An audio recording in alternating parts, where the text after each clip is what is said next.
类似于小型的舞台剧，然后我们的演员在上面演，然后呢，玩家在下面看。小鱼告诉记者，去年7月，他租了杭州艮山西路、秋涛路附近绿地商业中心写字楼的2个房间，开了一家剧本杀游戏馆。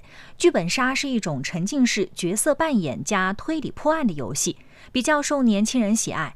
小鱼说，店里的空调经常出状况，这让玩家没有办法沉浸式体验，也没有办法正常去推理破案。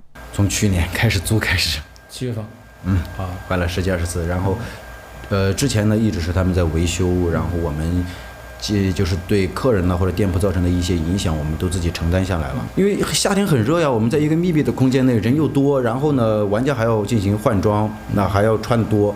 小鱼说，为了减少没有冷气带来的不好体验，维持店铺正常经营，他们采购了大量的冰块和电风扇。现场可以感受和观察到，房间内灯光昏暗，没有窗户，空气相对闷热，不同地方摆放着大小不一的电风扇。不顶用，因为会很闷。那基本上到我们的营业进行到一半的时候，客人就会由于天气的问题要求我们退款赔偿，然后以及所有的路费的报销。你的意思，他会玩着中途就没空调了？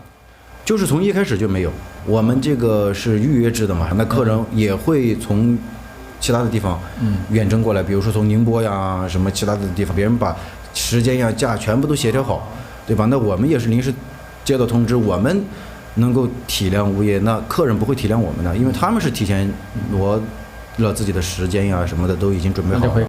小鱼介绍，剧本杀通常由5到8人组局，他这边每人300多块钱，畅玩8小时。这个店是跟朋友合伙开的，投入了30-40万，生意不错。开业之后，空调问题不断，光是最近半个月以来，空调已经坏了3-4次，造成了不小的经济损失。昨天我们接待了有20个客人，那我们光进行采买的一些就是紧急补救的措施，花了2000多块钱，光冰块就买了好几百，然后电风扇采购了大概有20台左右。那这些都是我的成本，对吧？我支出的，因为空调我造成的我的一个损失。第二是昨天所有的客人，全是面单，然后赔付了一定的车费，然后那本来我的可以是营收1万块钱，到后面是零营收。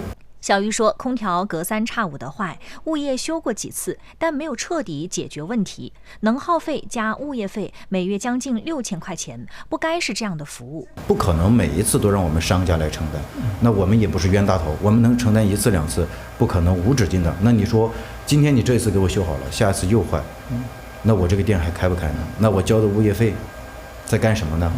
现在诉求很简单，第一，这个空调能不能以后就是有一定的保障？我只算这一个星期的，差不多在1万多块钱左右。因为要参与客人的游戏互动，小鱼把后续的跟进安排给了店长小蔡。一行人来到物业服务中心，采访时是周末，保安说物业中心没人，记下了记者的联系方式，说是会转交给相关负责人。根据前台的公示牌，物业公司叫雅生活。现场，小蔡拨打了项目经理的电话。